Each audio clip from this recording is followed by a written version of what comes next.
Bapak-bapak, ibu-ibu, saudara-saudara kaum muslimin rahimakumullah. Dunia ini penuh dengan berbagai macam kesibukan. Sejak dari petani yang turun ke ladang, pedagang yang berangkat ke pasar, pelajar yang menuju sekolah, sampai kepada pegawai yang berangkat ke kantor, seluruhnya tidak lain untuk mencari sesuatu yang bernama bahagia. Setiap orang menginginkan kebahagiaan, dan tidak seorang pun menginginkan kesengsaraan dalam kehidupan ini. Namun nyatanya tidak setiap orang yang ingin bahagia mengetahui jalan yang harus ditempuhnya untuk sampai kepada kebahagiaan itu.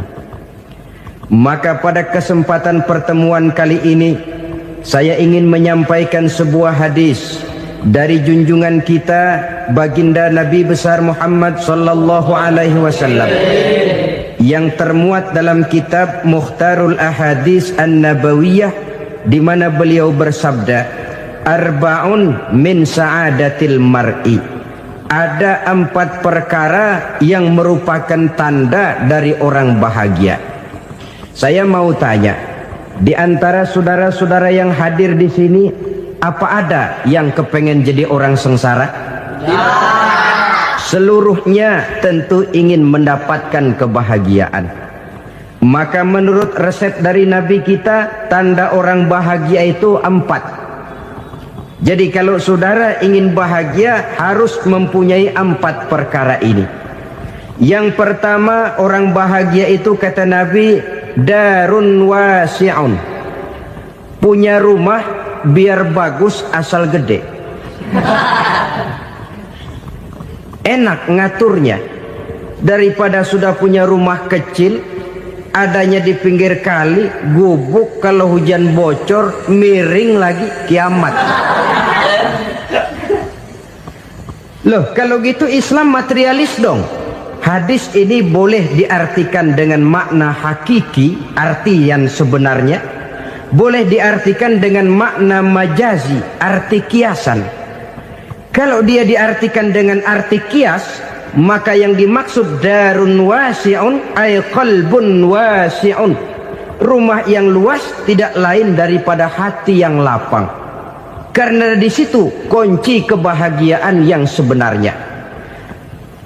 Walaupun kita cuma tinggal di petak berukuran 2 kali 3 meter, kalau hati kita luas-luas rasanya rumah itu. Tapi biar rumah kita halamannya saja puluhan ribu hektar, ada kolam renangnya, kamar tidurnya tidak lagi terhitung. Kalau hati yang menempati rumah itu sempit, maka akan terasa sempit jugalah rumah itu. Tempat bergantungnya tidak lain adalah hati. Marilah kita mencoba melihat berbagai pandangan orang tentang bahagia ini. Ada orang menyangka bahwa bahagia itu kalau dia mendapatkan harta yang sebanyak-banyaknya. Siapa yang banyak harta, dialah raja. Apa yang dia mau, seluruhnya bisa dibeli. Keamanannya, dia bisa menyewa petugas. Seluruh fasilitas untuk menyenangkan kehidupannya bisa dibeli. Pendeknya, hartalah segala-galanya dalam kehidupan. Sampai ada pepatah mengatakan, innad darahima fil amakini kulliha taksur rijala mahabatan wa jalala. Sesungguhnya harta, dinar, dirham, uang di mana-mana selalu bikin hebat orang yang memilikinya. Coba lihat, orang yang punya duit sama yang enggak punya duit, jangan gaya hidupnya, gaya jalannya aja lain. Wahia lisanun liman arada fasahatan, wahia silahun liman arada qitala. Uang adalah senjata yang paling ampuh bagi orang yang mau pergi perang, dan lidah yang paling fasih bagi orang yang mau bicara. Kalau bicara dengan lidah macet, cobalah bicara dengan harta, lancar. Sampai ada pepatah demikian, segalanya bisa diatur dengan harta. Maka di kalangan orang yang berpandangan semacam itu, seluruh kegiatan hidupnya hanya terfokus kepada bagaimana mengumpulkan harta yang sebanyak-banyaknya. tidak peduli halal haram, tidak kenal sore pagi siang dan malam, tidak sempat sujud, jauh dari agama, jauh dari kehidupan yang bersifat ruhaniyah, jauh dari Allah dan sebagainya, sampai dalam Al-Quran dikelompokkan dalam kelompok yang dinamakan lumazah. Allazi jama'a malahu wa 'addadah yahsabu anna malahu akhladah. Mereka mengumpul-ngumpulkan harta sebanyak-banyaknya dan menyangka bahwa harta yang banyak itu dapat mengekalkan hidupnya, mengekalkan kekayaannya, mengekalkan kebahagiaannya. Saudara hadirin yang berbahagia, kalau pandangan hidup ini benar, artinya kalau harta memang merupakan satu-satunya hal yang dapat membuat orang bahagia, tentu di rumah mewah tidak akan pernah ada tangis derita. Tentu di satu tempat di mana fasilitas hidup serba menunjang tidak ada yang namanya penderitaan. Tapi suka dan duka, sedih dan gembira, senyum dan tawa adalah milik setiap orang, baik dia punya harta maupun dia tidak punya harta. Nyatalah bahwa harta semata-mata bukan merupakan jaminan bahwa orang akan bahagia. Walaupun tanpa harta orang sulit untuk bahagia. Saya mau cerita, ada orang super kaya, namanya Aristotle Onesimus, raja tanker Yunani. Dia punya kapal tanker saja konon sampai 11 banyaknya. Punya perusahaan penerbangan yang disebut Olympic Airlines, punya hotel di berbagai kota besar di dunia ini, sejak dari New York, London, Paris, Rome dan sebagainya. Bahkan punya pulau yang dia namakan Pulau Scorpio. Ini kan namanya sudah kaya nggak tanggung-tanggung, punya pulau. Nah, dia punya 2 orang anak, yang satu laki-laki namanya Alexander, yang satu perempuan namanya Maria Onesimus. Seluruh harapannya tertumpah kepada anak lakinya Alexander ini, yang akan meneruskan usahanya, meneruskan kekayaannya, meneruskan dinastinya. Apa yang terjadi? Ternyata anak yang dia harapkan yang bernama Alexander ini mati muda dalam kecelakaan pada waktu dia olahraga. Apa olahraganya? Namanya olahraga anak orang kaya, golongan jet set. Olahraganya olahraga pesawat terbang. Jatuh, ya nggak kapungut, habis mati. Tinggal satu anak perempuannya, Maria Onesimus. Tapi anak perempuan ini juga malah urakan. Terakhir dia pacaran, bahkan kemudian kawin sama orang Rusia. Rupanya Aristotle Onesimus ini broken. Kekayaannya yang berlimpah ruah, perusahaannya yang begitu banyak, siapa yang akan meneruskan? Siapa yang akan menggantikan? Sampai kemudian dia mengurung diri di Pulau Scorpio dan mati di sana secara mengenaskan. Seorang multi jutawan, seorang yang super kaya, mati menyendiri di pulau sepi. Ibarat kata pepatah, anak ayam mati di lumbung. Bukan kekurangan makanan, keurugan makanan. Begitu kehidupan Aristotle Onesimus. Dan banyak orang-orang yang sudah demikian kaya sampai dibingungkan oleh kekayaannya sendiri. Telusurilah kehidupan David Rockefeller misalnya, Henry Ford misalnya, Adnan Khashoggi misalnya. Multi jutawan yang kadang-kadang dibuat keder oleh kekayaannya sendiri. Pantas ketika Imam Ali ditawarkan orang, "Ya Ali, kalau kepadamu disuruh pilih ilmu atau harta, kau pilih mana?" Ya jelas pilih ilmu dong. Kenapa? Pertama, ilmu kalau kita berikan kepada orang lain tambah. Tapi harta kalau kita berikan kepada orang lain kurang. Saudara punya uang 10.000, dibagi orang 5.000, jelas uang saudara berkurang. Tapi saudara punya ilmu, diberikan kepada orang lain bisa, saudara pun makin mantap. Tidak lantas jadi bodoh karena ngajarin orang. Saudara bisa Fatihah lalu mengajarkan orang Fatihah. Orang bisa, saudara pun makin hafal. Tidak lantas setelah diajarin orang ilmunya hilang. Begitu datang dia minta orang, tolong ajarin saya Fatihah, udah habis, nggak ada.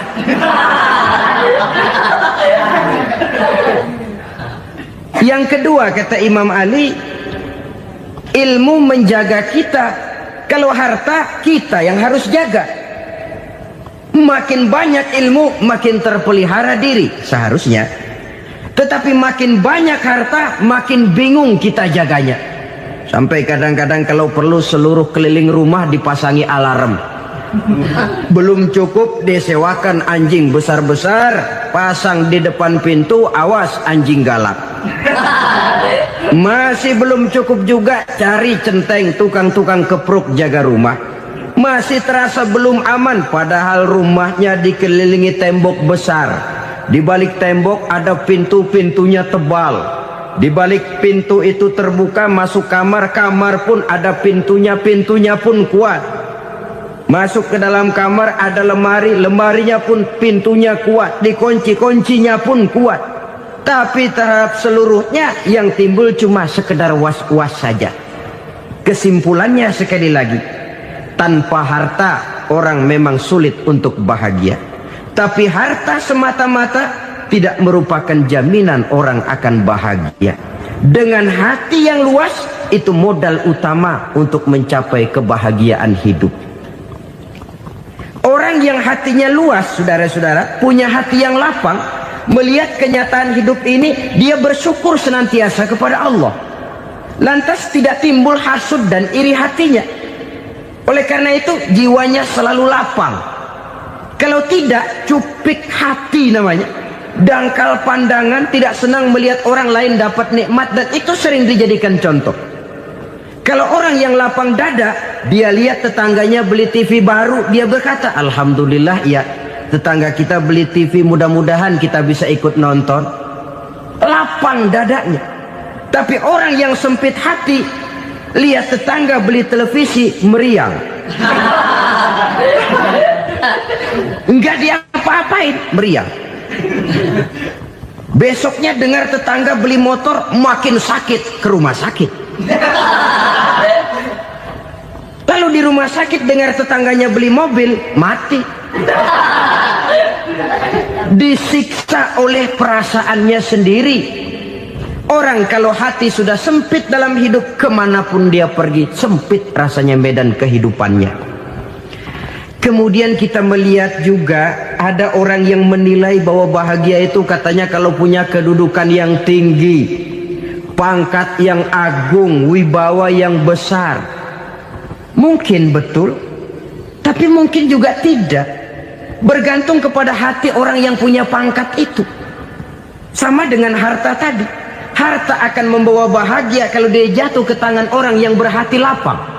Tapi harta akan jadi bencana kalau jatuh ke tangan hati orang yang sempit. Pangkat akan membawa bahaya kalau jatuh di tangan hati orang yang sempit. Lebih dari itu, kenyataan mengajarkan kepada kita bahwa ternyata pangkat dan jabatan tidak selamanya memberikan kebahagiaan dalam kehidupan. Bahkan resikonya kelewat besar. Beberapa bukti kita bisa ambil dari para pemimpin dunia yang menjadi korban lantaran pangkat dan jabatan yang disandangnya. Saudara ingat Presiden Abraham Lincoln dan John Kennedy dari Amerika? Dibunuh orang. Park Chung-hee dari Korea Selatan, Ziaur Rahman dari Bangladesh, Anwar Sadat dari Mesir, terakhir Indira Gandhi dari India, menjadi korban dari pangkat dan jabatan yang disandangnya dari orang-orang yang tidak senang dia memegang jabatan itu. Dia akan mudah mengundang bencana. Sehingga pantas kalau seorang presiden terkemuka Amerika, Harry Truman namanya, dia mengatakan jabatan presiden itu, kata dia, seperti orang nunggang macan, naik macan. Harus kita taiki, kalau enggak dia bakal nerekam kita, ngeri katanya. Adapun orang yang hatinya lapang, Kalau dia menerima pangkat dan jabatan, dianggapnya itu satu kesempatan untuk berbuat baik.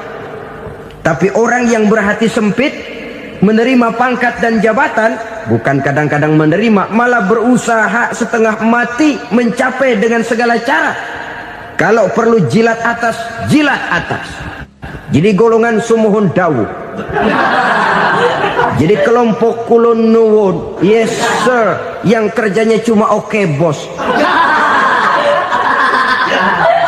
Kalau perlu jilat atas, jilat atas. Kalau perlu injak yang bawah, injak yang bawah.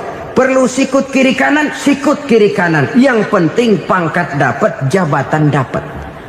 Orang yang semacam ini, kalau sudah mempunyai pangkat dan jabatan, biasanya dia tidak menganggap itu sebagai amanah, tidak menganggap sebagai kesempatan berbuat baik, tapi malah kesempatan untuk memperturutkan hawa nafsunya yang dilatar belakangi oleh kesempitan hatinya tadi.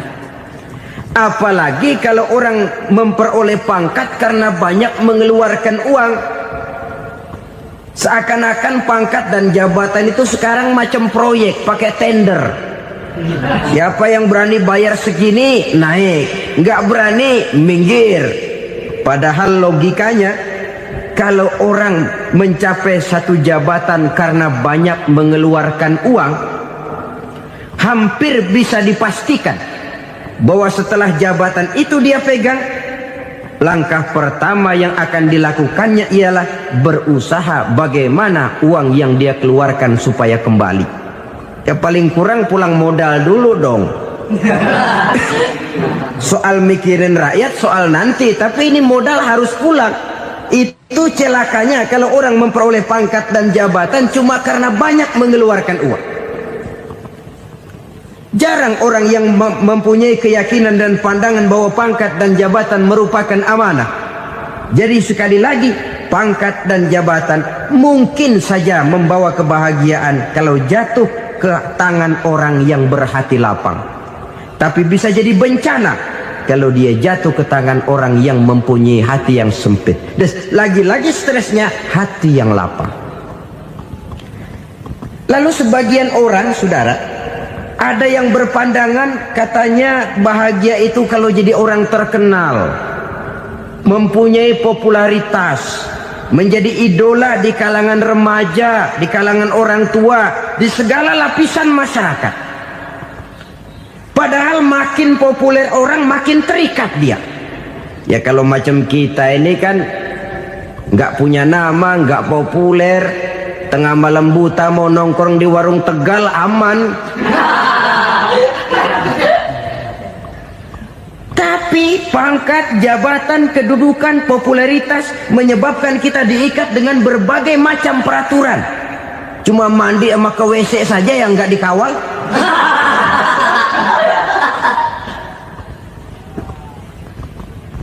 Benarkah popularitas, ketenaran membawa kebahagiaan? Mungkin, ya, tapi mungkin juga tidak. Kenapa? Banyak orang-orang populer yang mengakhiri hidupnya secara tragis. Kita ambil beberapa nama. Di Amerika tahun 60-an ada bintang seksi paling terkenal yang dijuluki sex bomb. Bom seks. Sampai sekarang jadi legenda, namanya Marilyn Monroe. Singkatan doublenya itu inisialnya MM, Marilyn Monroe. Terkenal, top, sampai dia mati tahun 62. Namanya sekarang masih saja dibicarakan orang. Kenapa dia bunuh diri? Tidak punya hartakah dia? Banyak. Kurang populerkah dia? Seluruh dunia mengenalnya. Sejak rakyat kecil sampai pejabat tinggi dia punya hubungan. Kenapa? Jenuh. Dia terlahir dalam keadaan yatim. Setelah itu tidak lama dia berangkat remaja, ibunya meninggal. Pindah dari wanita asuh ke wanita asuh sampai 12 orang ibu angkatnya. Dan kekecewaan yang paling parah, setiap laki-laki yang dekat dengannya hanya seperti kapal berlabuh. datang dan pergi silih berganti, padahal dia merindukan seseorang yang bisa melindungi hidupnya. Dia rindukan itu dan dia tidak pernah menemukan. Itu yang akhirnya menyebabkan dia minum pil tidur kelewat dosis, minum obat tidur kebanyakan, ya tidur terus sampai sekarang.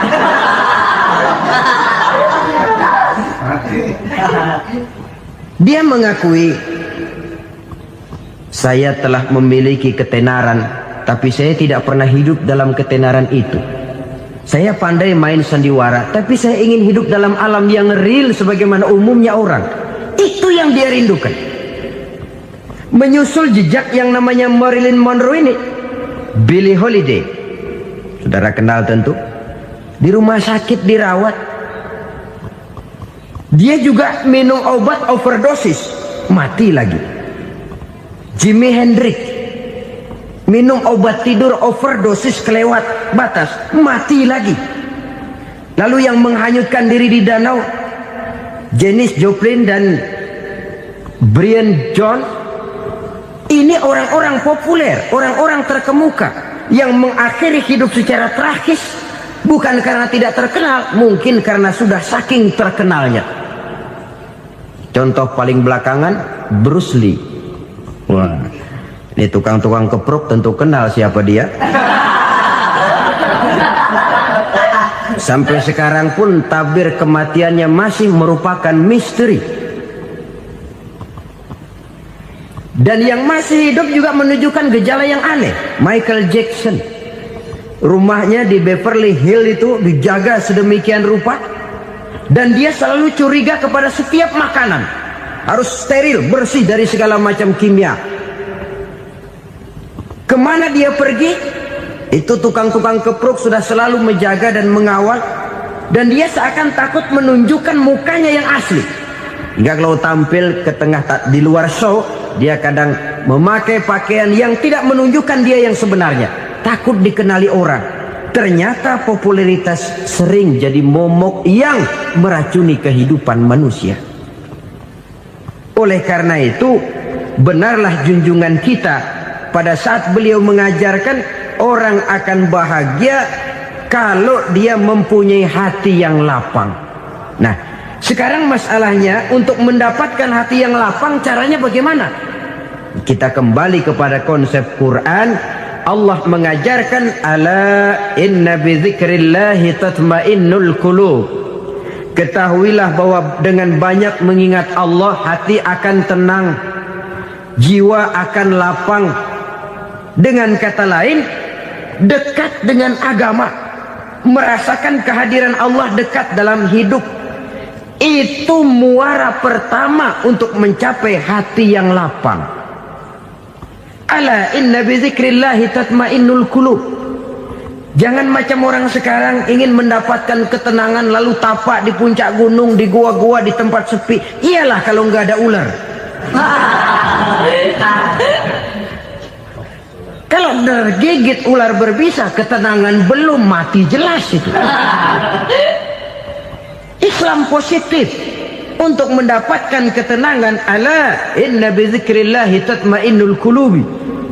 Bahwa ketahuilah bahwa dengan banyak mengingat Allah, hati akan tenang, jiwa akan lapang, nuansa pikiran akan luas. Karena yang namanya bahagia ada dimanapun manusia berada. Di kampung ada bahagia, di kota ada bahagia, di ngarai, di lembah, di gunung, di hutan, di lautan, di angkasa luar, dimanapun bahagia itu ada kalau kita bermodalkan hati yang lapang ini. Dan hati akan lapang kalau kita dekat dengan agama. Dekat dengan harta buat sementara hati mungkin tenang, tapi ketenangan yang relatif dan temporer. Apalagi orang tiap kali tambah harta, tiap kali tambah rencana. Itu wajar. Mungkin sebelumnya saudara berpikir, kalau punya duit 5.000 enak nih. Begitu punya duit 5.000, aduh sayang kalau 10.000 aja. Tiap kali tambah harta, tiap kali lain rencana. Makin banyak rencana, makin menjauhkan kita dari yang namanya ketenangan. Padahal ketenangan merupakan unsur utama untuk mencapai bahagia. dan ketenangan itu bermuara dalam hati manusia. Tengoklah kehidupan ini. Orang yang banyak harta dengan orang miskin, berbedakah rasa sakit yang mereka tanggungkan? Rasanya tidak. Walaupun si kaya tidur di kasur empuk berselimutkan sutra mahal, sementara si miskin meringkuk di balai bambu yang keras dan kasar. Apabila maut datang, dia juga tidak pernah pilih bulu. Maut datang menjemput si kaya di singgasana keemasannya, dikelilingi oleh para pengasuh, dayang dan inang serta para pengawal. Dan maut pun datang menjemput si miskin papa, sehingga ia tergelepar di tepian jalan. Kedua-duanya bernama mati. Kalau nyata bahwa sakit yang ditanggung si kaya tidak beda dengan sakit yang ditanggung si miskin, bukan harta semata yang membuat orang bahagia. Hati yang tenang, jiwa yang lapang penuh kedamaian, karena banyak berzikir dan mengingat Allah, itu merupakan modal utama untuk mencapai sesuatu yang bernama bahagia.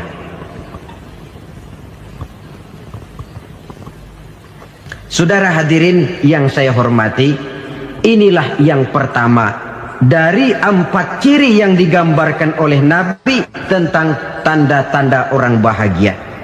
Dan harus berangkat dari yang pertama ini, hati yang lapang. Ini yang harus kita miliki lebih dahulu, baru nanti akan menyusul kepada poin yang ketiga, kedua dan selanjutnya. Sebab kalau hati sudah terisi dengan jiwa yang lapang, seluruh persoalan insya Allah akan bisa kita atasi dengan sebagaimana mestinya.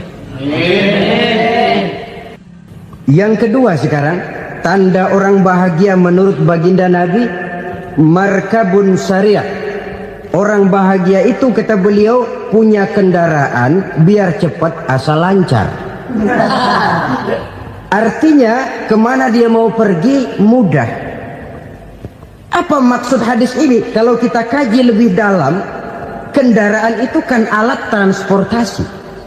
Transportasi tidak lain adalah usaha memudahkan komunikasi. Pindah dari situ kepada teori bahwa manusia adalah zon political, makhluk bermasyarakat yang tidak bisa memenuhi kebutuhan hidupnya secara sendirian. Kita memerlukan keberadaan orang lain dalam kehidupan ini. Untuk memakai baju saja kita sudah perlukan petani yang tanam kapas, pabrik yang memintal kapas jadi benang, pabrik yang menenun benang jadi kain, sampai kepada mesin jahit, sampai kepada tukang jahit. Itu cuma untuk memakai pakaian saja. Tidak seorang pun di antara kita yang sanggup memenuhi kebutuhan hidupnya secara sendiri.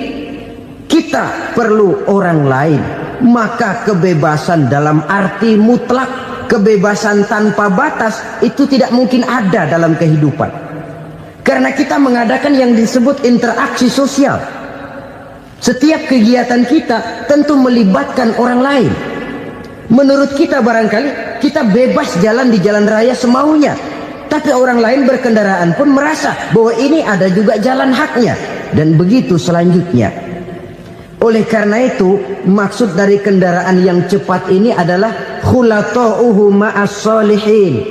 Lingkungan pergaulannya terdiri dari orang-orang soleh. Pergaulannya luas. Kemana dia pergi ada temannya. Kesulitannya ada tempat dia cerita. Dan kesulitan kalau sudah diceritakan kepada orang lain, taruh kata orang itu tidak bisa menolong, namun menceritakannya kepada orang yang kita percayai, kan paling kurang sudah mengurangi beban jiwa, mengurangi tanggungan batin, merasa masih ada tempat kita cerita. Maka lebih baik orang awam yang mau bergaul ketimbang orang setengah alim tapi ngunci pintu.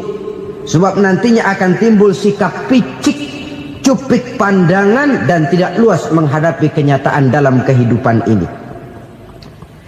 Namun yang harus kita garis bawahi, pergaulan memang mesti luas.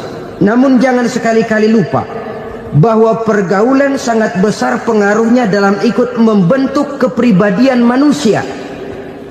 Sehari-hari bisa kita bilang kalau kita dekat sama tukang minyak wangi, sekalipun nggak dibagi minyaknya, baunya tentu dapat. Betul? Tapi dekat sama tukang elas, walaupun nggak kena apinya, asapnya mesti kena. Kalau Syauqi mengatakan lebih jelas lagi, man asyaral asrafa asa musyarrafan wa muasyiral anzali ghairu musyarrafin. Awalam taral jildal hakira muqabbalan bisagri lamma sara jildal mushaf. Siapa yang bergaul dengan orang mulia, dia bakal ikut menjadi mulia. Tapi siapa yang berteman dengan orang hina, dia tidak bakal ikut menjadi mulia. Tidakkah kau lihat, kata Syauqi, kulit kambing yang hina pun dicium orang ketika menjadi kantong Quran. Kulit kambing hina, kalau dia sendirian gak ada yang mau cium. Tapi begitu dia bergaul dengan Quran, menjadi kantong Quran, dipakein minyak wangi, ditaruh di tempat yang tinggi, mau diambil dicium dulu, dibawa dengan penuh hormat dan hati-hati. Kulit kambing yang hina lantaran berteman dengan Quran, numpang mujur. Tapi coba lihat kalau kulit kambing berteman dengan kayu, jadi beduk, habis. Zohor dikemplang, asar dipukul. Itu pun sedikit saja, cuma salah milih teman. Yang temannya Quran dihormati orang, yang temannya kayu lantaran jadi beduk, gelap-gelap subuh orang udah kemplangin.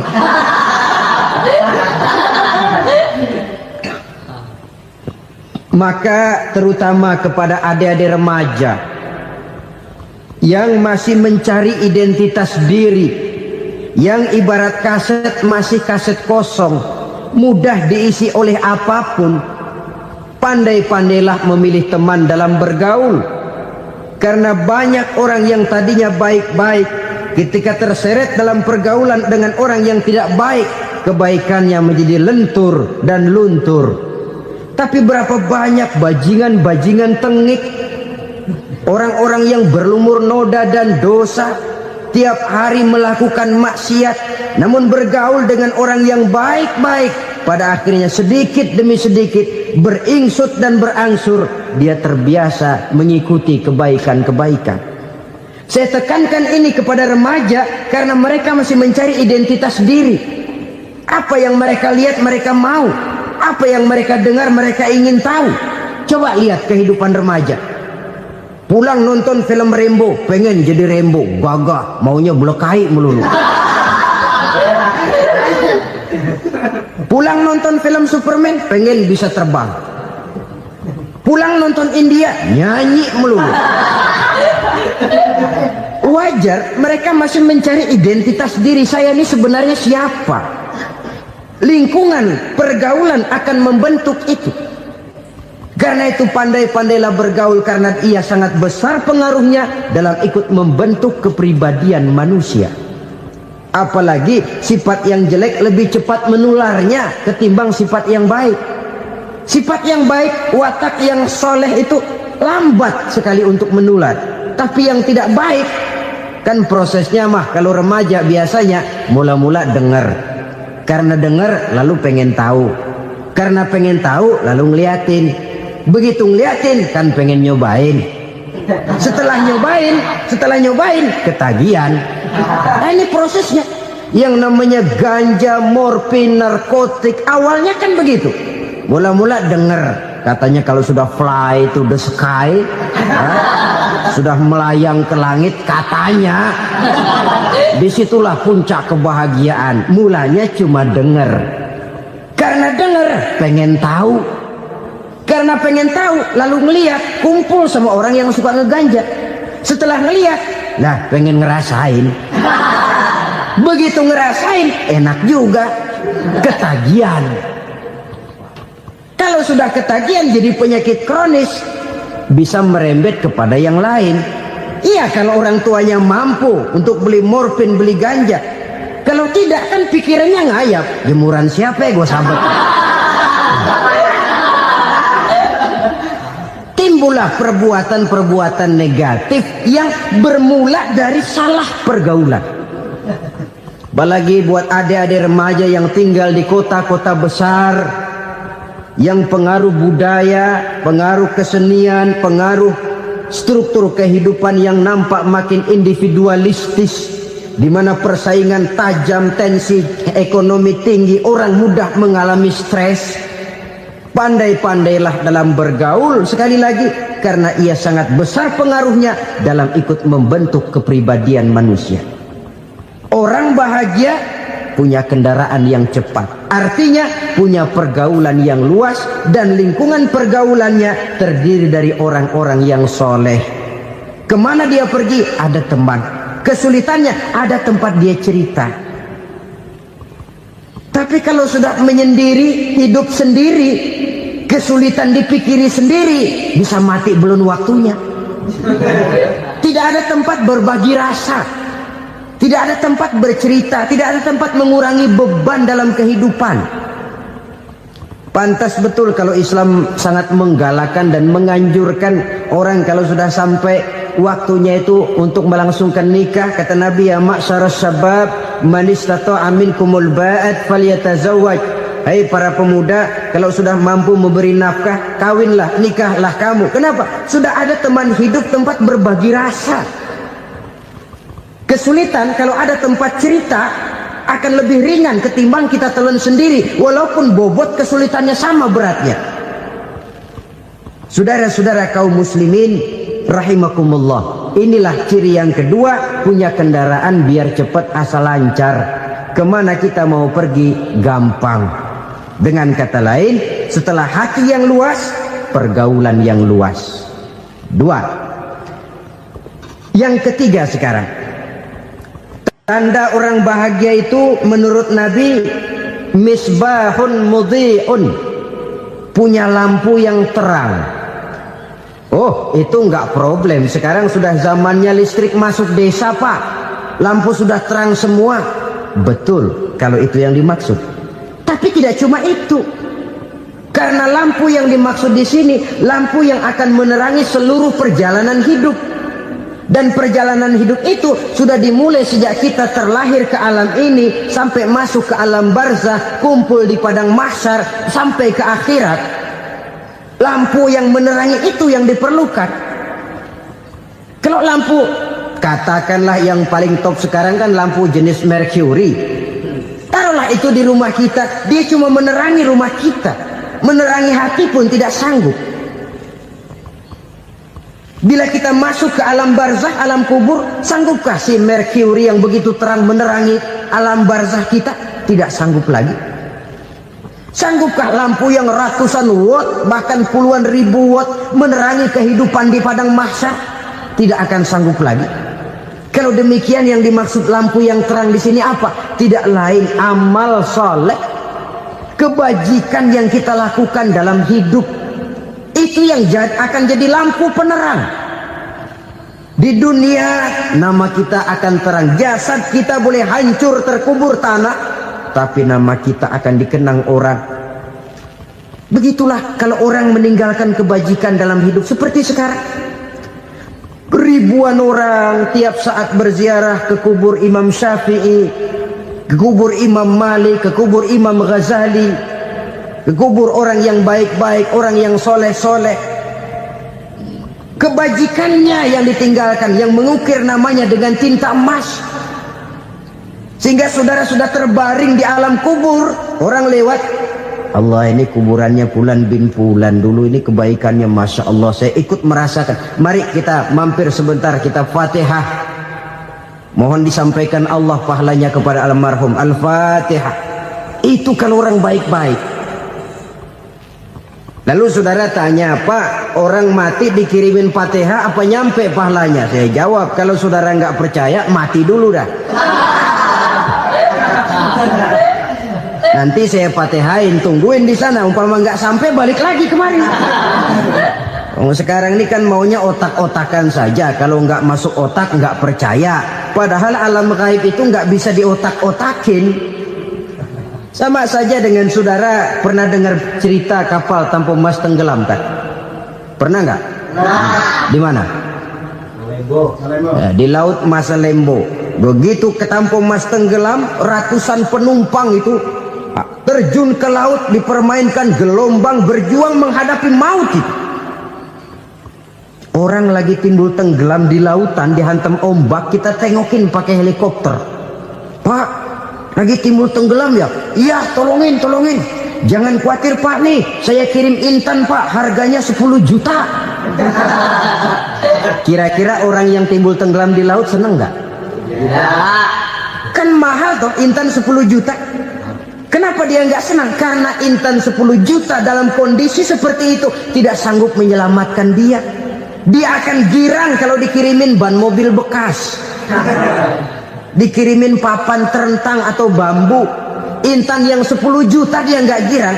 Ban mobil bekas yang 1000 perak, tuh pegang, itu yang dia girang betul. Inilah sebabnya Nabi berkata, mal mayyitu fi qabrihi illa kal ghariqil mutaghawwis. Orang yang meninggal di alam kuburnya seperti orang timbul tenggelam di lautan. Yantaziru da'watan min ahli, menunggu doa dari keluarganya yang masih hidup. Duh, bapak saya sudah meninggal, saya sayang benar sama dia. Kirimin kulkas ke kuburannya Itu sama saja dengan tadi orang tenggelam di lautan dikirimi intan yang harganya 10 juta, ndak sampai. Begitulah kalau kebajikan yang kita tinggalkan dalam hidup, sudah mati pun kubur kita masih diziarahi orang. Tapi kalau jahat yang kita tinggalkan, boro-boro lah orang mau doa lewat dekat kuburan kita juga serem. Tuh bajingan noh, dulu mati dipendem di situ tuh. Jangan lewat situ, ntar kesurupan, jangan. Lewat saja orang ngeri. Konon lagi membacakan Fatihah dan mengirimkan doa. Hidup pada hakikatnya adalah kesempatan untuk berbuat baik. Maka sekali kesempatan itu diberikan, manfaatkan dengan sebaiknya. Sebab kesempatan kedua tidak akan pernah ada. Kesempatan berbuat baik di sini, di akhirat sudah pembalasan namanya. Sekali kesempatan itu dicabut, dia tidak akan pernah dikembalikan lagi. Kata Iqbal, hidup tidak mundur ke belakang, Bung. Berhenti diinjak orang, mundur hancur. Tidak ada kata mundur dalam hidup ini. Berhenti diinjak orang, mundur kecebur. Tidak ada kata lain. Harus maju dalam kehidupan, dalam artian yang positif. Hidup adalah kesempatan untuk mengumpulkan kebajikan yang sebanyak-banyaknya. Di situ nilai daripada manusia. Sekarang ini memang nggak kelihatan kok, orang yang banyak pahala sama yang banyak dosa nggak kelihatan kok. Barangkali kalau habis bikin dosa palanya pada benjol, mungkin orang takut sama dosa. Tapi sekarang sama saja, orang yang banyak dosa dengan yang nggak banyak dosa jalan bareng dari belakang, sama, nggak kelihatan beda. Tapi ada waktunya di mana pahala memegang peranan, di mana dosa diperlihatkan. Sama saja kalau kita bawa mobil siang, lampu kan nggak begitu berfungsi. Apa lalu bilang, alah ini lampu berat-beratin, copot-copotin aja dah. Tidak perlu begitu. Kenapa? Pada suatu saat malam senja akan datang. Bila matahari terbenam, senja pun datang, gelap mulai merayap, disitulah baru terasa perlunya lampu. Pahala begitu. Sekarang orang yang nggak ada pahalanya nggak kelihatan dalam kehidupan. Tapi pada suatu saat senja kehidupan akan datang. Ajal merenggut nyawa, malam merayap, dan hidup mulai diliputi kegelapan di alam barzakh. Dikala itu kalau nggak punya lampu, alangkah malangnya kita. Sebab amal yang baik, kata Nabi, di alam barzakh itu akan diciptakan menjadi perempuan yang cantik menemani kita. Amal yang jahat akan menjadi orang yang paling jelek nemenin kita. Udah di tempat gelap yang nemenin jelek.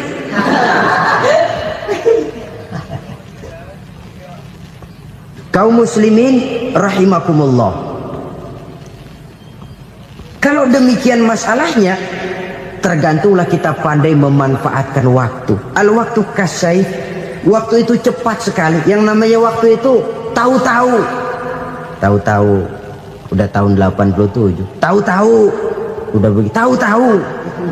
Yang kemarin anak-anak, sekarang udah pada punya anak. Tahu-tahu saja itu. Begitu cepat waktu berlalu. kalau tidaklah pandai kita memanfaatkannya, akan rugi kita. Nabi bersabda, man kana yaumuhu khairun min amsihi fahuwa rabih.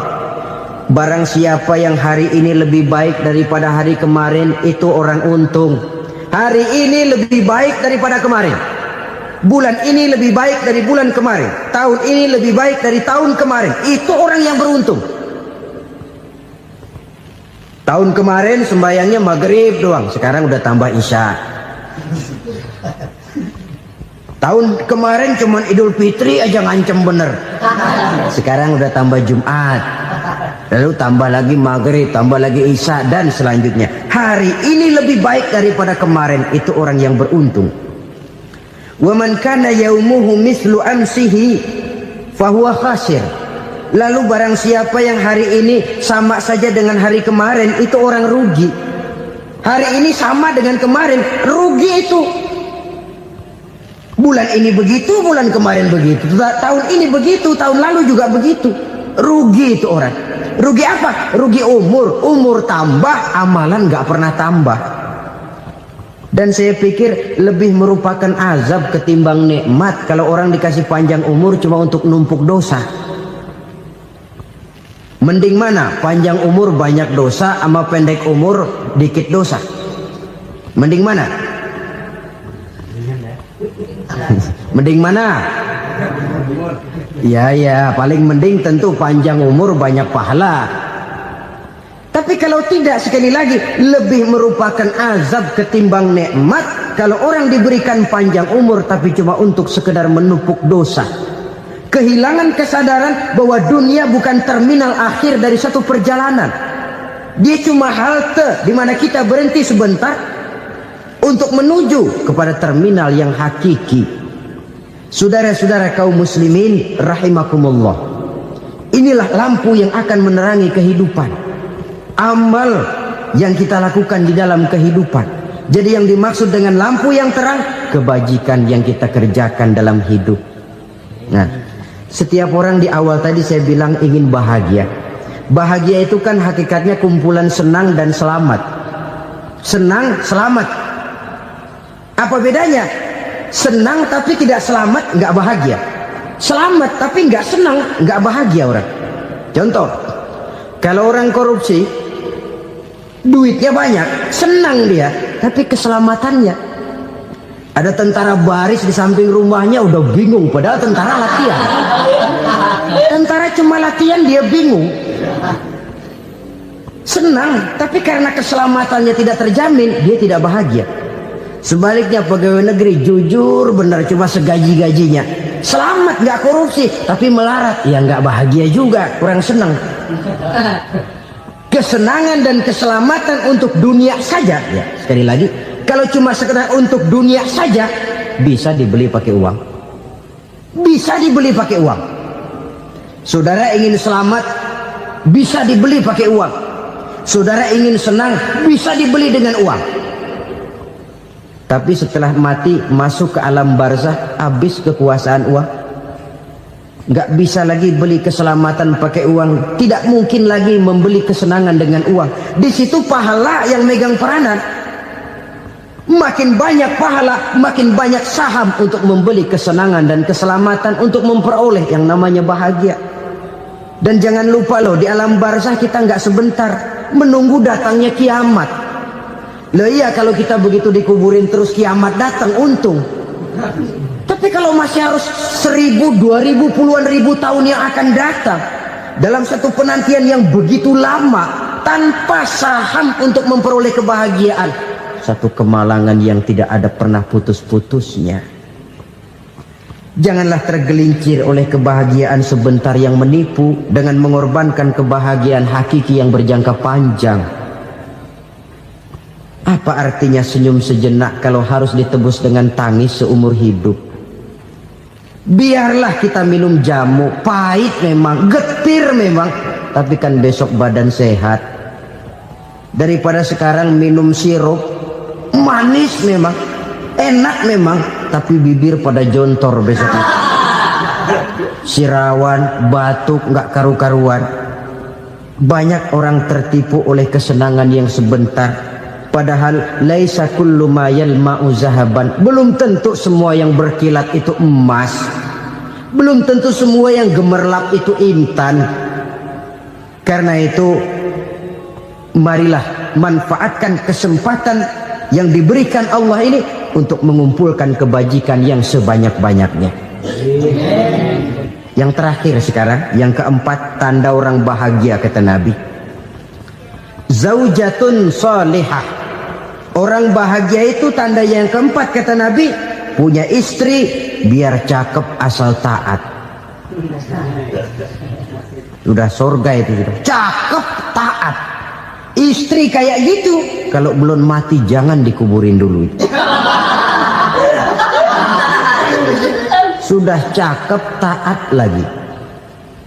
Tapi kadang-kadang enggak, udah jelek ngadat melulu. Apa yang mau dipilih?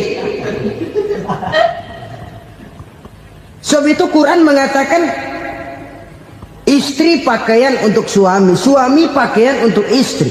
Kenapa suami istri diibaratkan pakaian? Alangkah tingginya gaya bahasa Quran ini. Suami istri teman hidup, hidup perjalanan panjang. Sejak kita dalam rahim sudah ada hidup kan di sini. Sampai ke alam dunia, masuk ke alam barzah, kumpul di padang mahsyar, sampai menuju akhirat, itu perjalanan hidup. Carilah istri atau suami teman hidup yang membawa manfaat tidak hanya kehidupan di dunia ini, sampai di alam barzah, sampai di padang mahsyar. Suaminya mungkin meninggal lebih dulu atau istrinya mungkin meninggal lebih dulu, tapi suami atau istri yang masih hidup berbuat kebajikan. Suami saya meninggal, ada hartanya, saya sedekahkan, niat pahala untuk almarhum suami saya. Ini teman hidup. Tidak dibatasi dan tidak bisa dipisahkan oleh maut sekalipun. Zohirnya mungkin pisah, badannya mungkin pisah, tapi hatinya, jiwanya, kebersamaannya dalam menghadapi kehidupan. Karena itu, saudara-saudara, bahasa Quran indah. Suami istri diibaratkan seperti pakaian. Apa fungsi pakaian? Pertama, pakaian jadi kebanggaan. Artinya suami harus menjadi kebanggaan istri, istri harus jadi kebanggaan suami. Yang kedua, pakaian itu kan fungsinya menutup aurat. Artinya sesama suami istri harus saling menjaga kekurangan masing-masing. Jangan malah sesama suami istri saling membongkar rahasia dan aibnya sendiri-sendiri. Istrinya diceritain jeleknya di mana-mana, atau suaminya dibongkar rahasianya di pasar umum. Itu sudah tidak lagi berfungsi sebagai pakaian. Kenapa semua ini diperlukan? Karena kita menyadari bangsa yang baik terdiri dari masyarakat yang baik. Masyarakat yang baik merupakan susunan dari warga yang baik. Warga yang baik adalah terdiri dari rumah tangga yang baik. Dan rumah tangga yang baik merupakan susunan dari pribadi yang baik. Dari situ langkah dimulai. Membangun satu bangsa yang baik diawali dengan membangun rumah tangga yang baik, dengan menciptakan pribadi-pribadi yang baik. Sehingga dari sini diharapkan berkembanglah nilai-nilai kebaikan. Orang akan bahagia mempunyai istri yang soleh. Kenapa? Tidak ada seorang suami bisa sukses jadi apapun dia, apapun profesinya.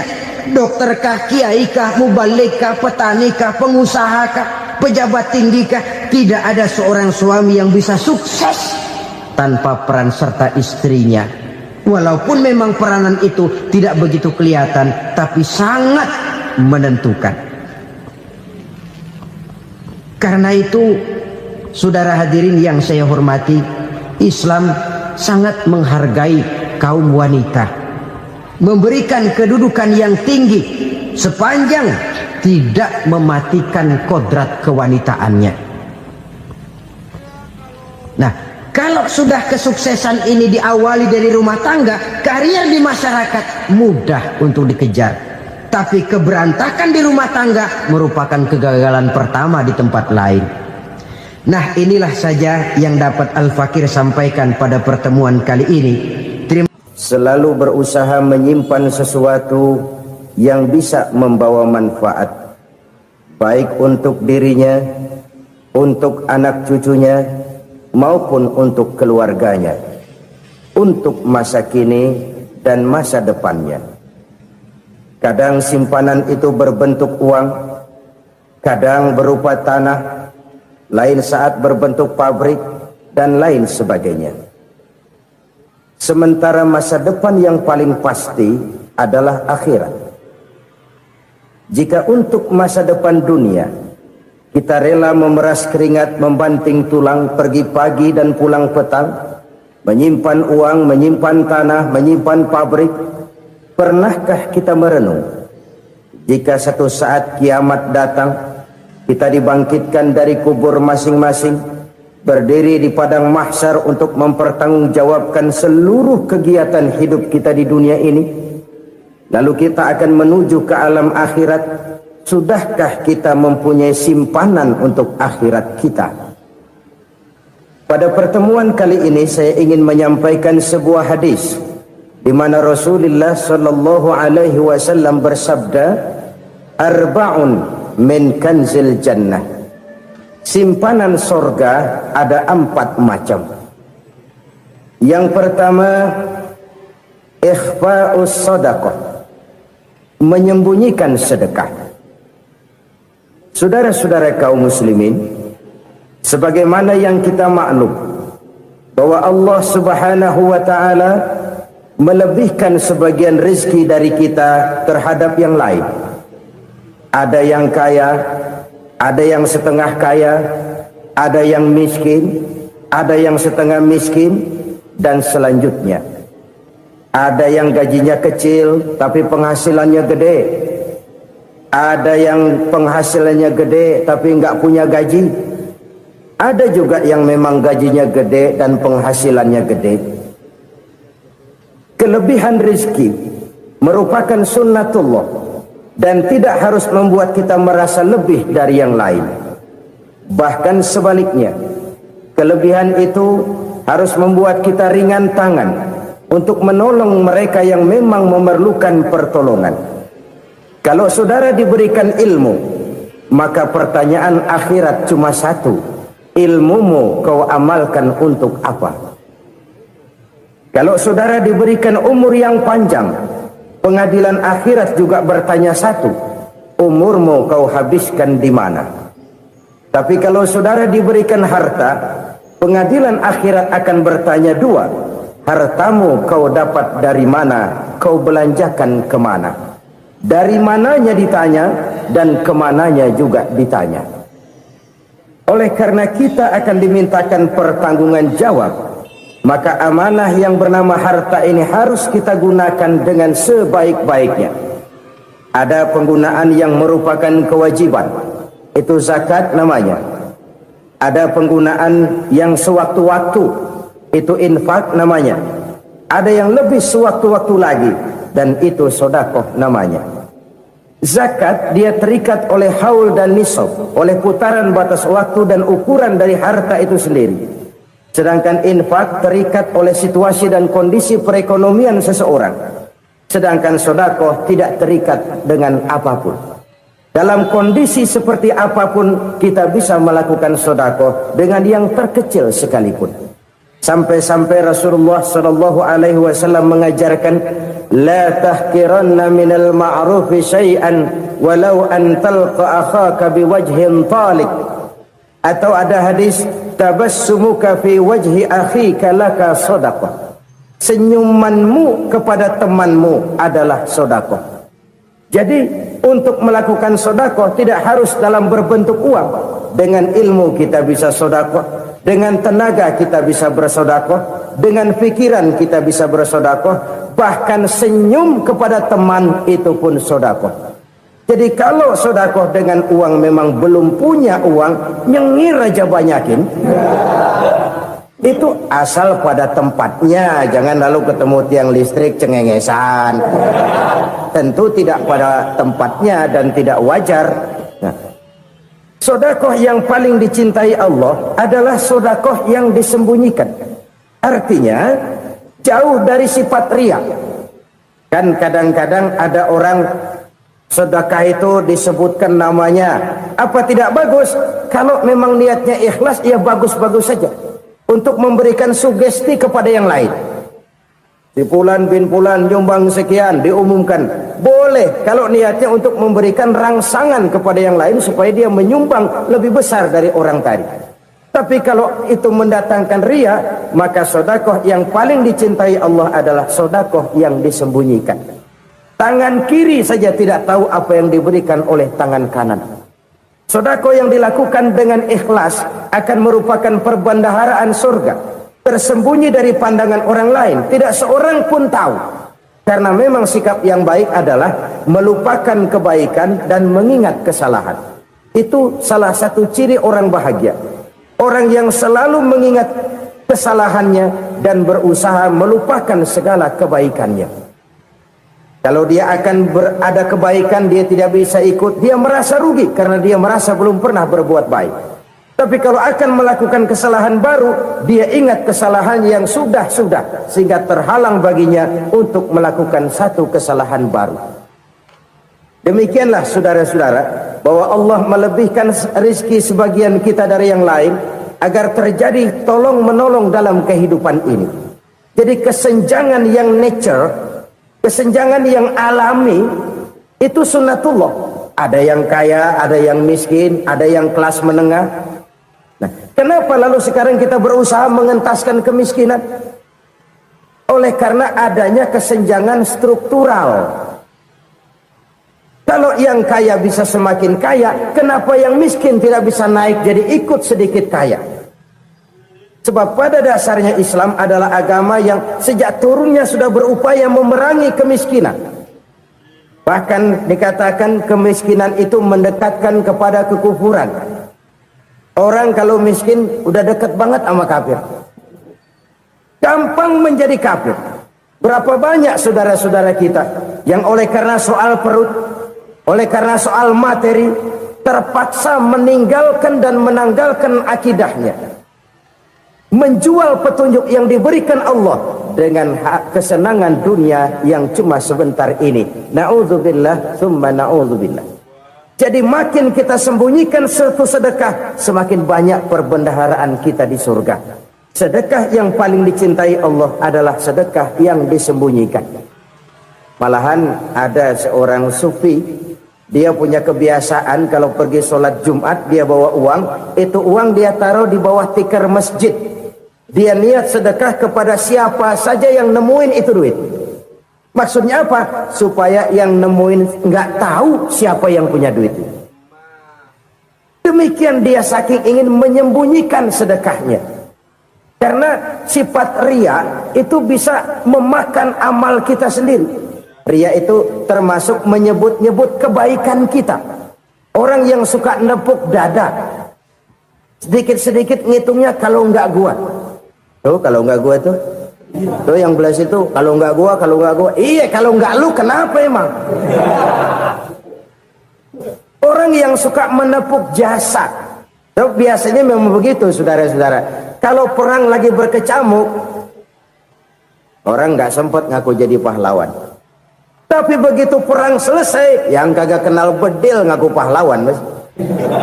Itu sesuatu yang biasa.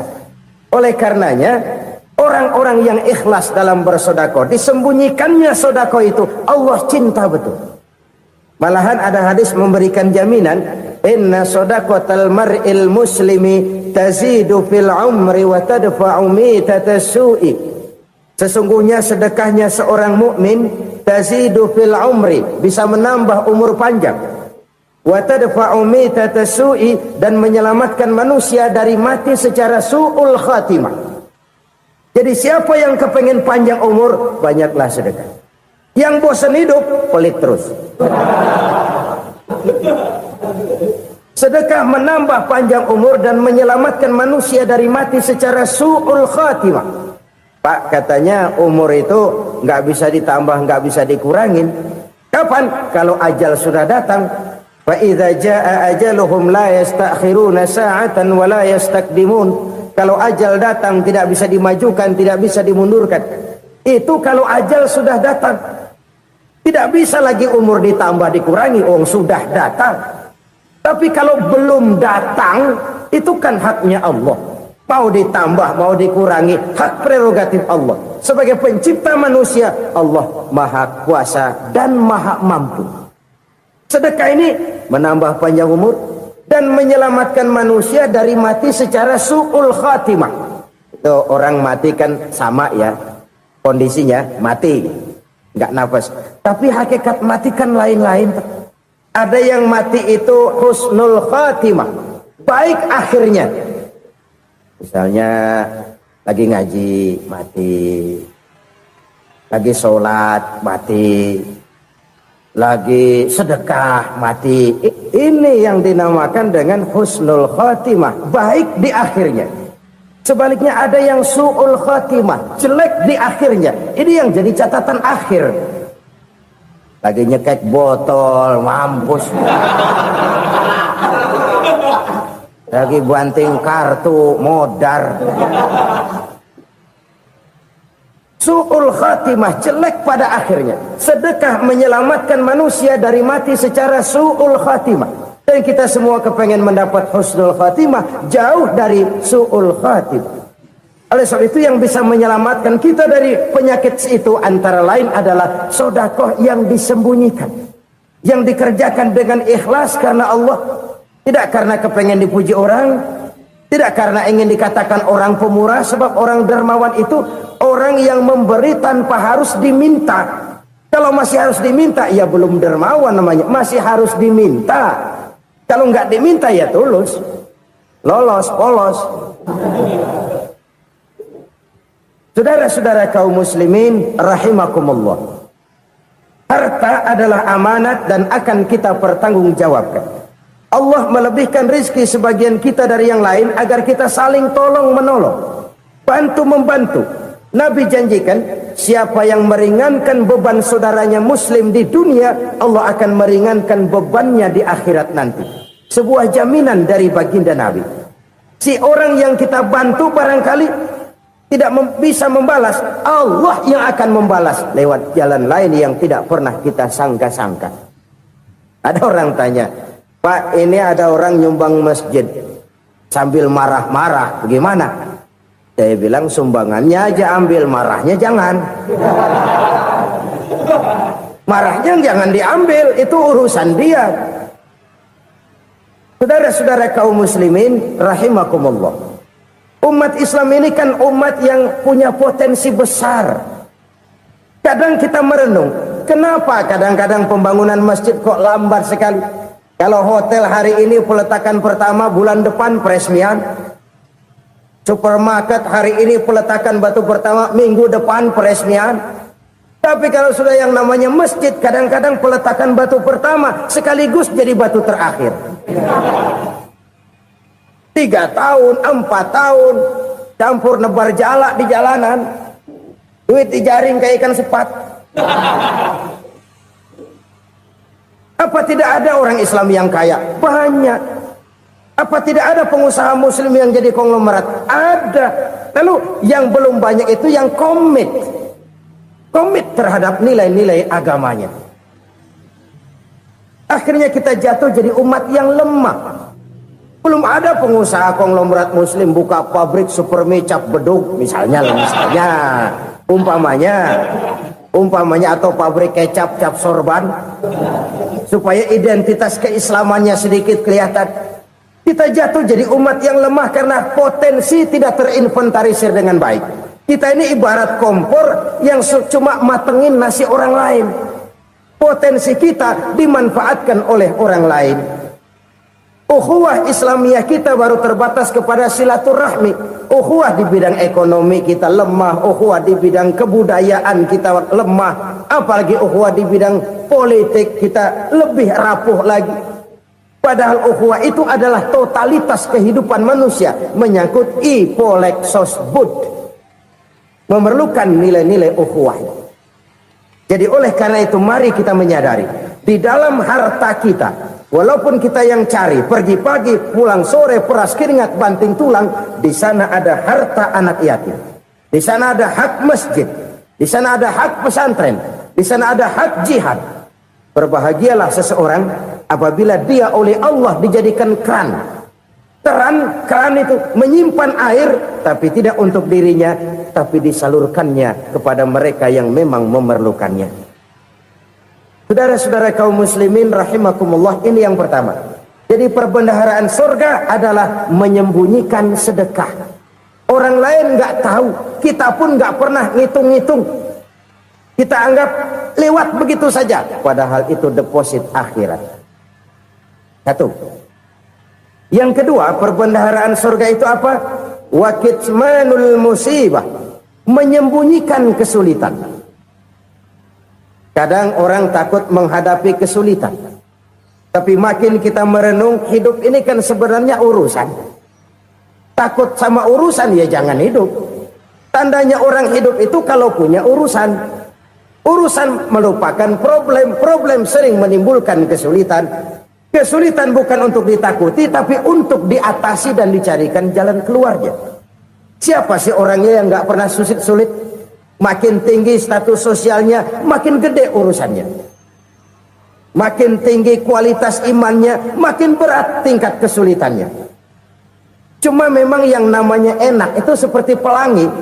Biang lala itu nggak pernah di atas kepala kita, di atas kepala orang melulu. Lo sih enak lo, kata kita. Dia juga bilang yang enak kan lo. Pelangi itu nggak pernah di atas kepala kita. Kata tukang beca, aduh enak ya naik Mercy. Kata tukang beca, apa yang di dalam mobil Mercy? Aduh enak bener tukang beca, di jok ngeringkuk ngorok pulas bener. Saya kamar pakai AC sejuk, tempat tidur Sultra, empuk, alga, spring bed, kulak kulik nggak bisa pulas kalau belum minum Valium, belum tidur. Enak bener tukang beca, di jok ngorok nggak tahu wetan kulon. Si tukang beca bilang yang di Mercy enak, yang di Mercy bilang tukang beca enak. Inilah enak, nggak pernah di atas kepala kita, di atas kepala orang lain melulu enak itu. Nah, saudara-saudara, yang merupakan perbendaharaan surga itu orang yang bisa menyembunyikan kesulitan, baik pribadi ataupun rumah tangga. Nih terutama rumah tangga yang jadi soalnya. Kadang-kadang kita ini kalau senang, sebaliknya kalau senang kita diam, kalem aja, cuek. Banyak banget duit kita bawaan, diam aja udah. Malah ketemu orang takut. Tapi begitu susah, sekampung tahu. Padahal Nabi mengajarkan perbendaharaan surga itu menyembunyikan musibah, menyembunyikan kesulitan. Kalau enak, cerita sama orang-orang. Kalau nggak enak, rasain sendiri, tekan sendiri, atasin sendiri. Kita kan sebaliknya, senang kita diam, asal lagi susah, paling tidak kita nyari teman buat cerita kesusahan. Siapa orangnya yang nggak pernah susah? Cuma soalnya bagaimana kita mengatasi kesusahan itu sendiri. Begitu juga misalnya kalau orang sudah berumah tangga, itu orang tuanya harus menjadi tempat dia cerita yang enak-enak saja. Yang nggak enak rasain berdua, selesaikan berdua, atasin berdua. Jangan dibalik. Asal senang diam, giliran susah saja. Maknya laporan. Terbalik. Bisa menjaga security informasi. Maka nama bayam keluar diam, malah seluitan. Enak amat lo makan daging ayam. Security informasi. Saudara-saudara kaum muslimin rahimakumullah, ujian yang terberat itu yang pernah diberikan kepada para nabi, para rasul, para aulia, para ulama. Makin tinggi keimanan, makin berat bentuk kesulitan. Ayo saya kemukakan satu contoh saja. Ada seorang nabi yang kaya, nabi kaya, namanya Nabi Ayub. Iblis kalau orang begini kan keki, ibadahnya rajin, kaya. Nih yang kayak begini susah digodain. Kalau ibadahnya rajin, miskin, kali bisa disogok. Sini imannya mantap, ibadahnya rajin, kaya, nabi lagi. Oh, tapi namanya iblis nggak kurang akal. Laporan, Tuhan, Kenapa, Les? Ya ini bahasa saya, bahasa Qur'annya sih nggak gitu. Itu hambamu yang namanya Ayub, dia rajin ibadah cuma karena dikasih kaya aja. Coba kasih miskin dia, berhenti dia sembahyang. Ah, kamu bisa aja. Saya tahu Ayub itu hambaku yang ikhlas. Saya buktiin Tuhan, silahkan. Dibuktiin lah, iblis turun ke alam ini. Yang mula-mula dia lakukan, dia rusak sawah ladang Nabi Ayub. Dia binasakan binatang ternak Nabi Ayub. Sehingga dalam waktu singkat, jatuhlah Nabi Ayub dari orang paling kaya jadi orang paling miskin. Beliau masih ibadah di mihrab dalam masjid. Datang iblis. Saudara Ayub, ya, lagi ngapain? Ibadah. Nyembah Allah, nyembah Allah. Oh, percuma. Kenapa? Tuhan yang ente sembah nih, dia udah bikin miskin ente. Sawah ladang ente hancur lebur, binatang ternak binasa. Sekarang ente jadi orang paling miskin. Ngapain nyembah Tuhan kayak begitu? Tekor. Udah berhenti dah ibadah, berhenti ibadah. Ini iblis sama Tuhan laporannya lain, yang dikerjakan kepada Nabi Ayub juga lain. Benar begitu iblis kata Nabi Ayub? Iya, sawah ladang saya habis buras, binatang ternak saya binasa, binasa. Saya miskin, bangpak. Apa jawab Nabi Ayub? Bukan innalillahi, ini hebat. Alhamdulillahillazi a'tani wa akhadha minni. Segala puji bagi Allah yang telah memberikan harta kepada saya dan sekarang mengambilnya lagi. Alhamdulillah. Allah yang ngasih, Allah yang ambil. Itu mah urusan Allah. Iblis cuman ibadah jalan terus, sujud lagi Nabi Ayub. Iblis seleher gondok banget. Dasar Nabi nggak mempan dia apa-apain. Miskin malah alhamdulillah. Allah yang ngasih, Allah yang ngambil. Jadi kalau kita tidak komit, kita tidak terikat kepada kaya, miskin, senang, susah, apa yang bisa bikin kita susah? Jadikan kekayaan, kemiskinan, jadikan senang, susah sebagai anak buah yang bisa kita atur. Jangan kekayaan ngatur kita, jangan kemiskinan ngatur kita. Kita yang harus mengatur mereka. Senang, susah, kaya, miskin, bahagia, sengsara, jadikan itu anak buah yang bisa kita atur. Kalau sekarang kita kaya, lain saat boleh jadi kita miskin, semiskin-miskinnya. Allah yang ngasih, Allah yang ngambil. Tenaga mana yang bisa menghalangi? Ibadah jalan terus. Iblis makin gondok. Dasar Nabi loh. Akhirnya apa? Nabi Ayub dikerjain, diberikan penyakit. Demikian fatal penyakitnya. Bayangin, udah miskin sakit. Masya Allah. Miskin sakit. Sakitnya nggak lama, kira-kira 16 tahun. Istrinya 3, 2 mental minta ceraiin. Ngerawatin laki bengek begini.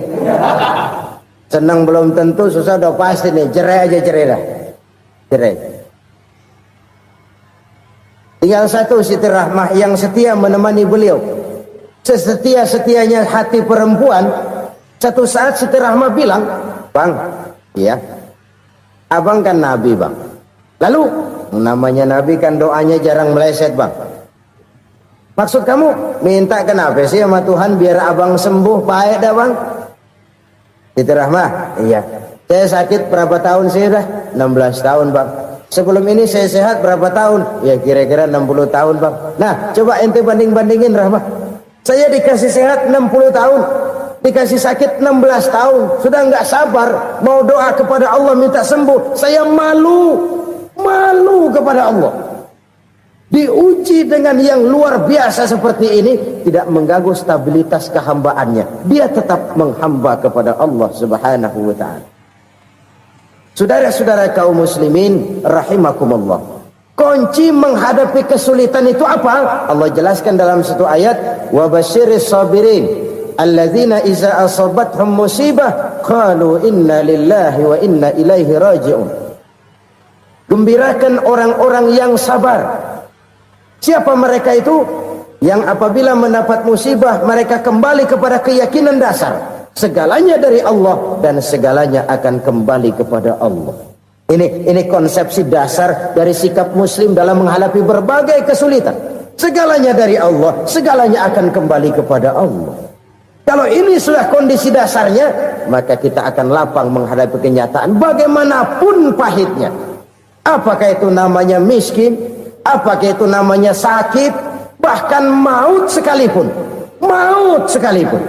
Segalanya dari Allah, segalanya akan kembali kepada Allah. Ini sikap hidup, bukan sekedar ucapan.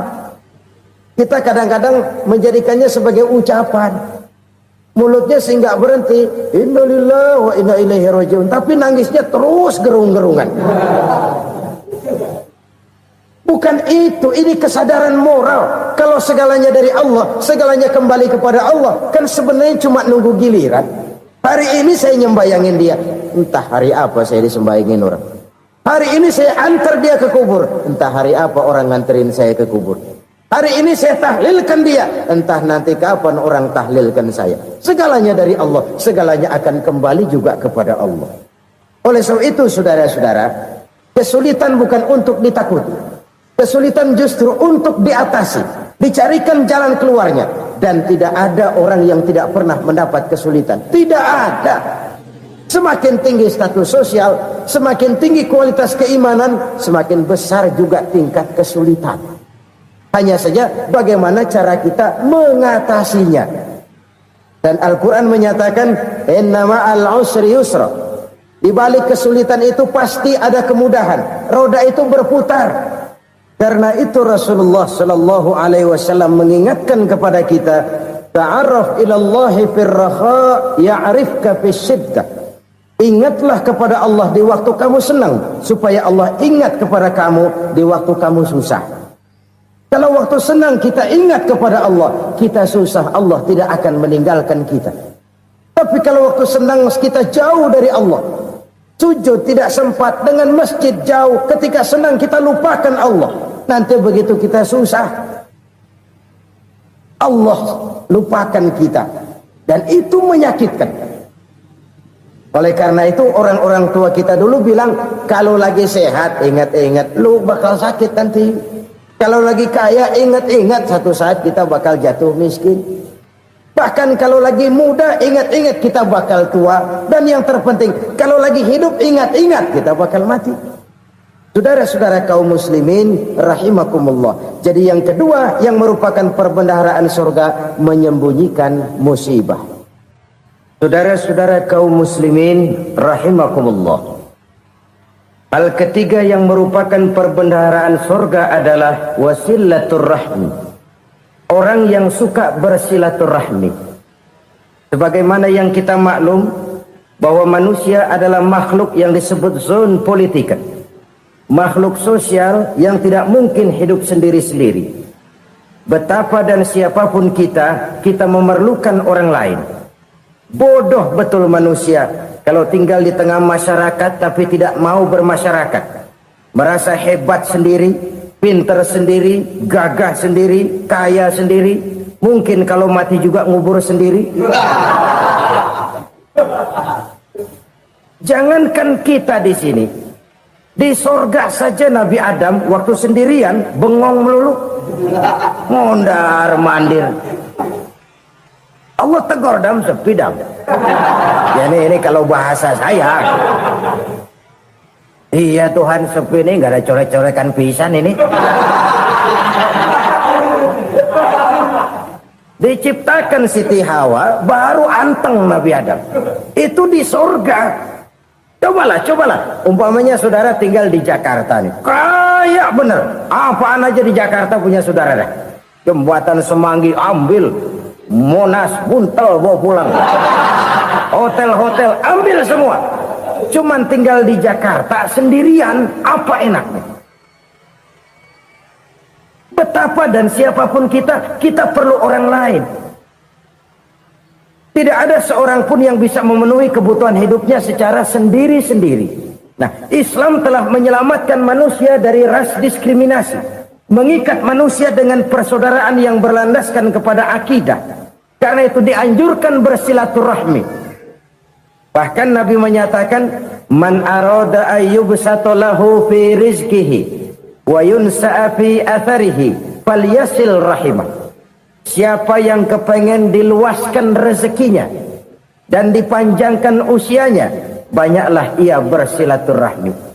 Siapa yang kepengen dimudahkan rezekinya, hendaknya ia banyak bersilaturahmi. Kalau banyak teman, kesulitan kan paling tidak ada tempat cerita.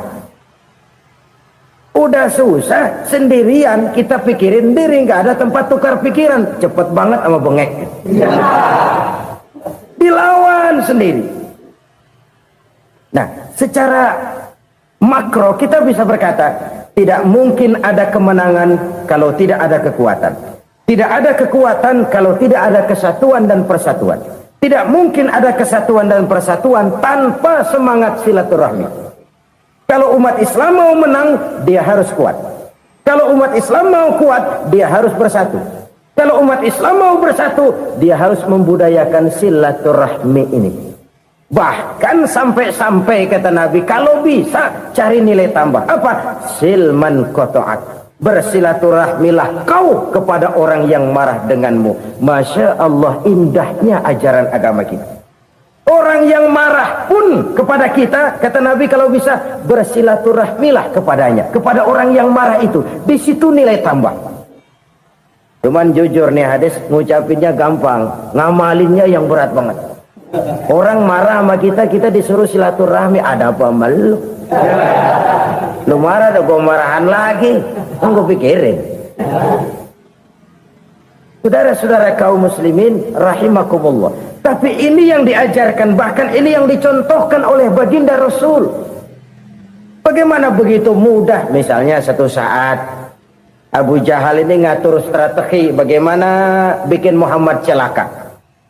Dia gali lubang di depan tempat tidurnya. Dia tutupin daun korma. Terus dia panggil seseorang, ke sini. Kasih tahu Muhammad, pamannya sakit keras, minta ditengokin. Berangkat orang ini ke sana. Muhammad, labbaik. Pamanmu sakit keras, dia minta ditengokin. Baik, saya akan datang menjenguk beliau.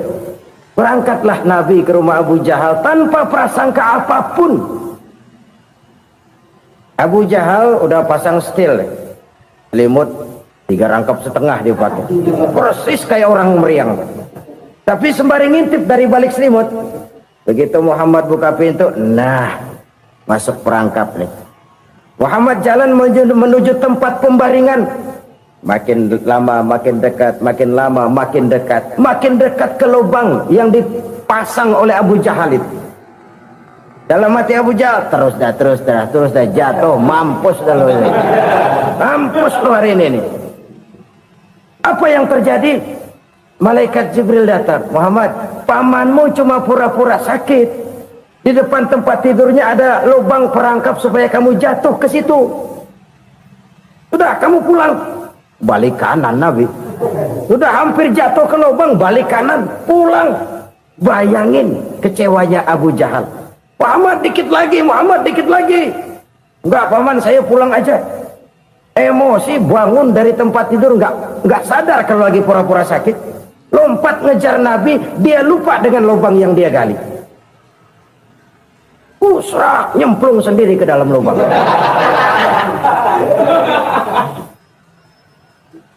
Nabi terus berlalu. Ini terjadi keanehan. Jatuh ke lubang yang dia gali itu sebenarnya nggak terlalu dalam ya, antara 3-4 meteran lah.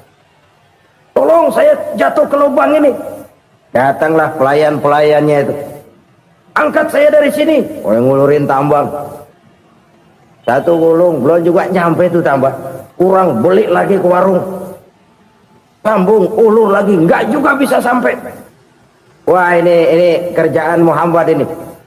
Tolong, siapa salah seorang kamu ke rumah Muhammad, kasih tahu encangnya kecebur. Minta ditolongin. Sampaikan kepada Rasul. Kenapa? Pamanmu jatuh ke lubang, Muhammad minta tolong diangkatin. Tambang udah nyambung-nyambung nggak nyampe juga. Ya, nanti saya datang, saya tolong. Coba. Nyata-nyata orang berniat jahat mau mencelakakan dia. Datang dia menolong. Ini yang disebut air tuba dibalas air susu ya ini. Bukan sebaliknya. Air tuba dibalas air susu. Paman, kecebur ya? Iya Muhammad, tolong ini. Pegang tangan saya. Nabi ulurkan tangannya. Nyampe. Dipegang oleh Abu Jahal. Diangkat ke atas. Sampai atas. Apa kata Abu Jahal? Sihirmu memang hebat Muhammad. Udah ditolongin dikata sihir. Yang enak kita kemplang kan itu orang begitu. Urusan apa? Tapi inilah akhlak. Kalau bisa kamu bersilaturahmilah dengan orang yang marah kepadamu sekalipun. Orang marah kita tetap baik. So, kalau kita berbuat baik sama orang yang memang baik, rasanya sih biasa-biasa aja. Orang baik kita baik lagi, ya draw aja, belum ada nilai tambah di situ.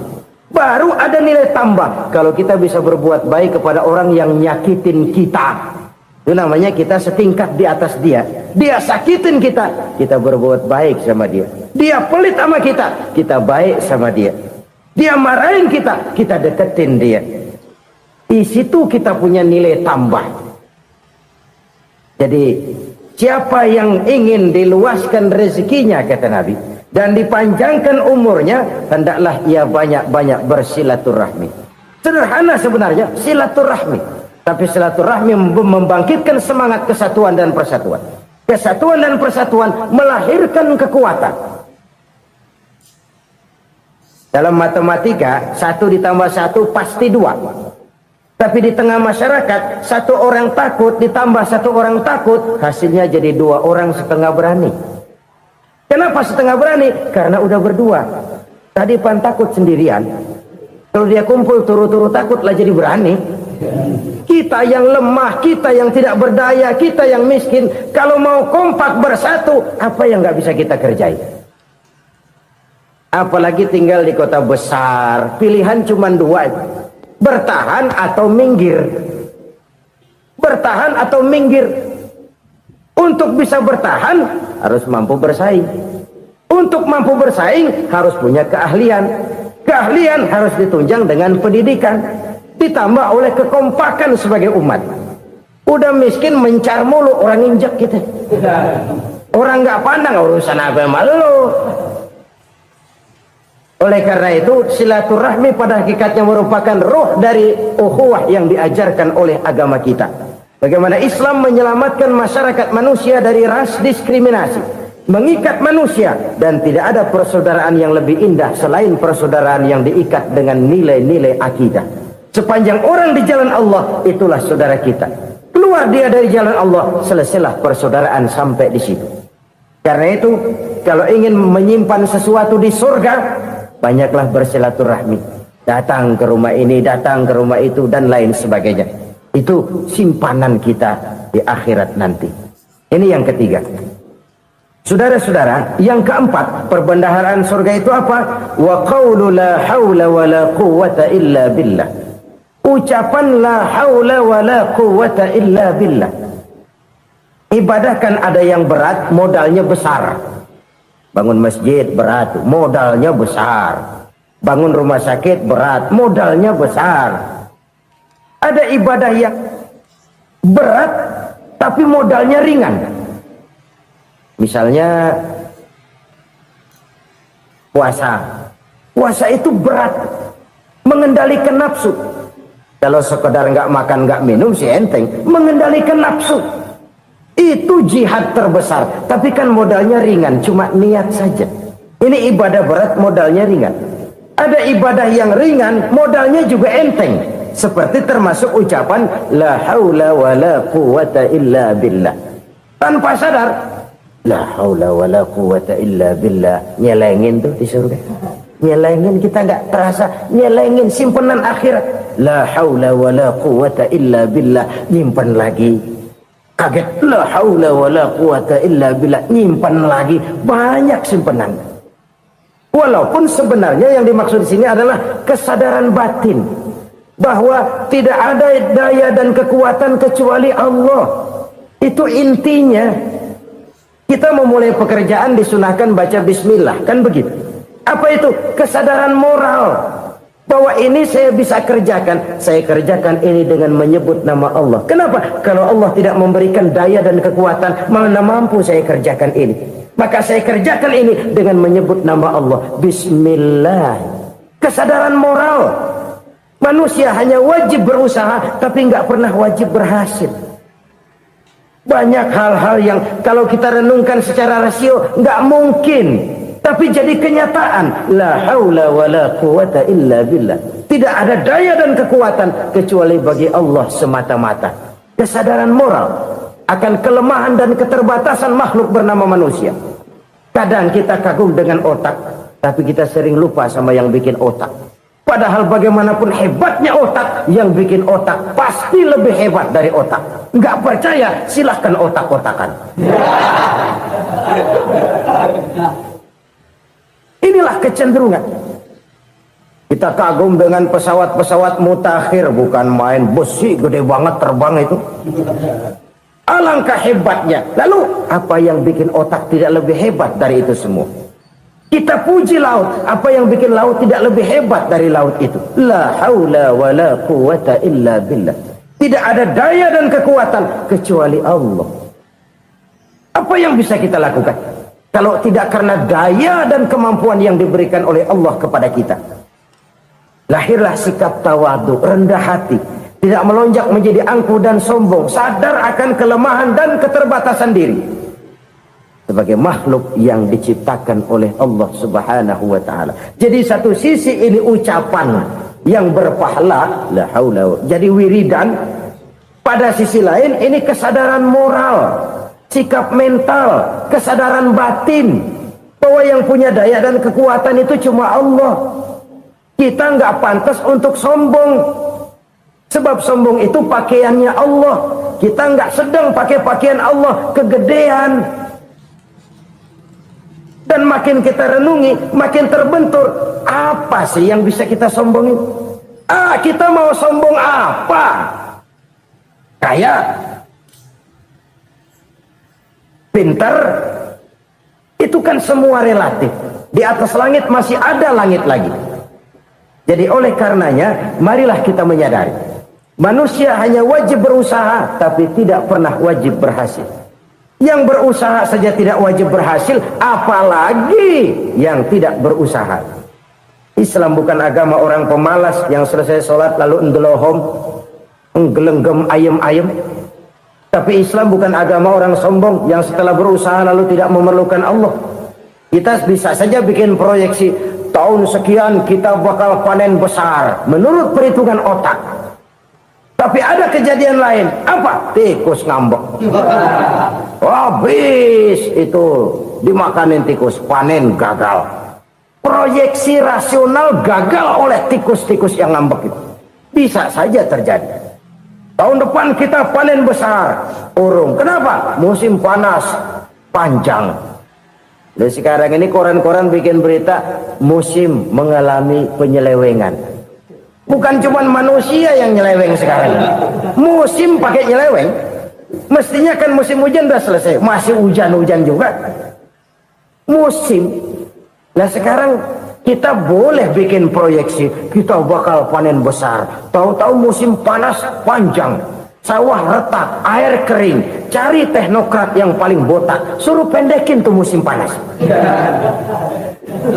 La haula wa la quwata illa billah. Inilah kesadaran moral. Saudara, saya teringat satu saat ada seorang konglomerat. Umurnya ya kira-kira 70-an. Satu saat dia ditanya oleh wartawan, "Pak, umur Bapak berapa sih?" "Ya paling 10 tahun." 10 tahun? 10 tahun? Anak Bapak berapa orang? Satu. Satu saja? Satu. Harta Bapak berapa? Ya paling-paling bangsa 7 juta kali. 7 juta? Iya. Pak, kenapa Bapak bohongi saya? Bapak punya buku biografi. Koran-koran, majalah-majalah banyak memuat cerita riwayat hidup Bapak. Saya tahu umur Bapak 70. Kenapa bilang cuma 7 tahun? Saya tahu anak Bapak 8. Kenapa cuma bilang 1? Saya tahu harta bapak miliaran, mungkin triliunan, pabrik di mana-mana, bank di mana-mana. Kenapa bilang uang bapak cuma 7 juta? Nah, kata si konglomerat tadi, kamu benar nak, kamu benar. Umur saya kalau jumlahnya memang 70 nak. Cuman ingat-ingat saya, baru 7 tahun terakhir ini saya sujud.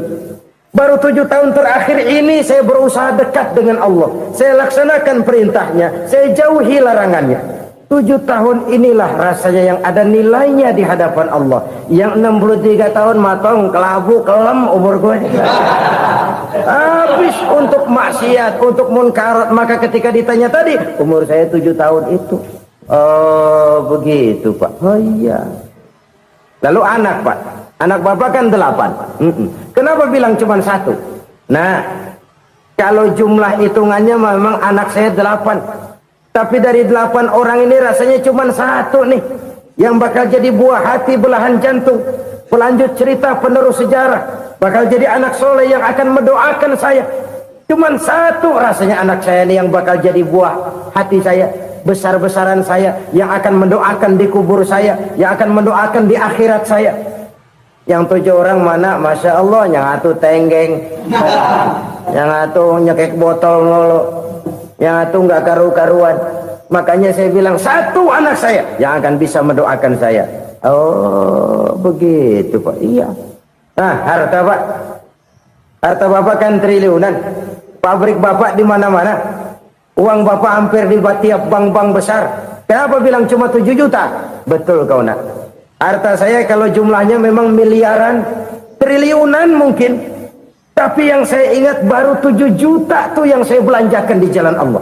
Saya nyumbang masjid, saya santuni yatim piatu, saya bantu pembangunan pesantren, saya bantu pembangunan rumah sakit Islam.